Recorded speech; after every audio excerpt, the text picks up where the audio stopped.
మీనరాశి జాతకులకి గోచారరీత్యా డిసెంబర్ నెల మాస ఫలితాల్లో భాగంగా ఈ చతుర్గ్రహ కూటమి సంభవిస్తుంది. డిసెంబర్ నెలలో అంతా కూడా అంగారకుడు, రవి, బుధ, శుక్రుడి యొక్క కలయిక అంతా కూడా చతుర్గ్రహ కూటమిలో అంతా కూడా సంభవిస్తుంది. ప్రధానంగా చూసుకుంటే ఈ యొక్క గ్రహస్థితి అంతా కూడా మీనరాశి జాతకి అంతా కూడా మిశ్రమైన ఫలితాలుగా చెప్పడం జరుగుతుంది. ఏలినాటి శని ప్రభావంలో ఉన్నారు కావున విశేషంగా శనీశ్వర ప్రీతికరంగా తైలాభిషేకము, నలనుములు దానం చేయడం వల్ల రాజయోగం సిద్ధిస్తుంది. ప్రధానంగా బృహస్పతి మార్పు వలన మీకంతా కూడా రాజయోగం సిద్ధిస్తుంది. ప్రధానంగా ఈ యొక్క బృహస్పతి అంతా కూడా మిథున రాశిలో సంచారం చేయడం, చతుర్థ స్థానంలో సంచారం చేయడం వల్ల రాజయోగం సిద్ధిస్తుంది.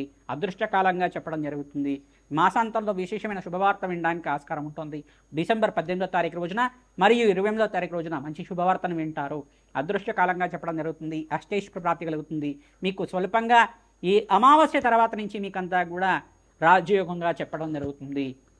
ప్రధానంగా అంగారకుడికి, బృహస్పతికి, శుక్రుడికి, శనీశ్వరుడికి, రాహువుకి జపహోమాది కార్యక్రమాలు ఆచరించాలి. గోచారిత్య గ్రహాల యొక్క స్థితిగతి ఈ రకంగా ఉన్నాయి కావున జన్మజాతకమే ప్రధానమైన జాతకంగా ఉంటుంది. జన్మజాతకంలో ఉండే సకల గ్రహదోష నివారణ అంతా కూడా ఆచరించాలి. ప్రతినిత్యం కూడా నవగ్రహాలకి అభిషేకాది కార్యక్రమాలు ఆచరించడం వల్ల అదృష్టకాలంగా చెప్పడం జరుగుతుంది. గోమాత సేవ అంతా కూడా ఆచరించాలి. పచ్చిగా తెలగపిండి గ్రాసాన్నంతా కూడా గోమాతకి తరచుగా సమర్పిస్తుండడం, గోపూజన అంతా కూడా చేసుకోవడం వల్ల దత్తాత్రేయ స్వామివారి అనుగ్రహం అంతా కూడా లభిస్తుంది. దత్తాత్రేయ కవచాన్నంతా కూడా పారాయణం చేయించాలి. దత్తాత్రేయ చరిత్రని తరచుగా పారాయణం చేస్తూ ఉండండి. దత్తాత్రేయ స్వామివారి దేవాలయంలో అన్నదానం చేయడానికి ప్రయత్నం చేయండి. గురువారం దత్తాత్రేయ స్వామి జయంతి అంతా కూడా అంటే దత్తాత్రేయ స్వామివారి ప్రీతికరంగా మీరంతా కూడా దత్తాత్రేయ స్వామివారికి గురుకటాక్షం కోసం అంతా కూడా అనగాష్టమి రోజున మీరంతా కూడా ఆచరించండి. అనగాష్టమి రోజున మీరంతా కూడా దత్తాత్రేయ చరిత్రని పారాయణం చేయడానికి ప్రయత్నం చేయండి. అదృష్టకాలంగా చెప్పడం జరుగుతుంది. రాజయోగం తీసుకుంది. ప్రతినిత్యం కూడా నవగ్రహాలకి అభిషేకం చేయించడానికి ప్రయత్నం చేయండి. పరమేశ్వరుడు ప్రీతికరంగా పసుపుతో అభిషేకం చేయించడం మరియు దత్తాత్రేయ స్వామివారికి పసుపుతో అభిషేకం చేయించడం, నారికేల జలంతో అభిషేకం చేయించడం వల్ల అదృష్టయోగం సిద్ధించడానికి ఆస్కారం ఉంటుంది.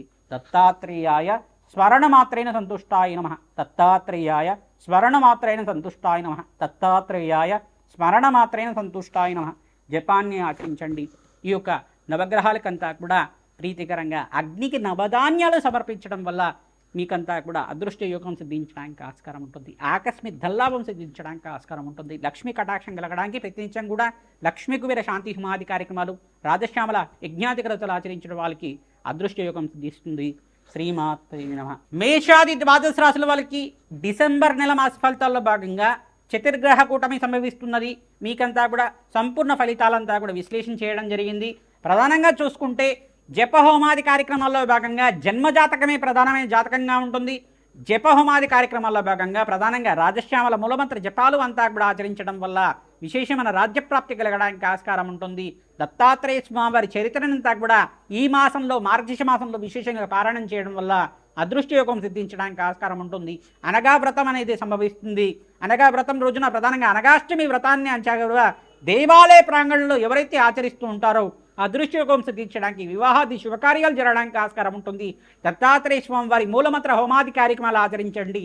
అదృష్టకాలంగా చెప్పడం జరుగుతుంది. శనగలంతా కూడా దానం చేయడం వల్ల అదృష్టయోగం సిద్ధిస్తుంది. ప్రతినిత్యం కూడా బీదవాళ్ళకి అన్నదానం చేయడం, దేవాలయ ప్రాంగణంలో విస్తరించం కూడా అన్నదానం చేయడం, గోమాత పూజను ఆచరించడం వల్ల అదృష్టకాలంగా చెప్పడం జరుగుతుంది.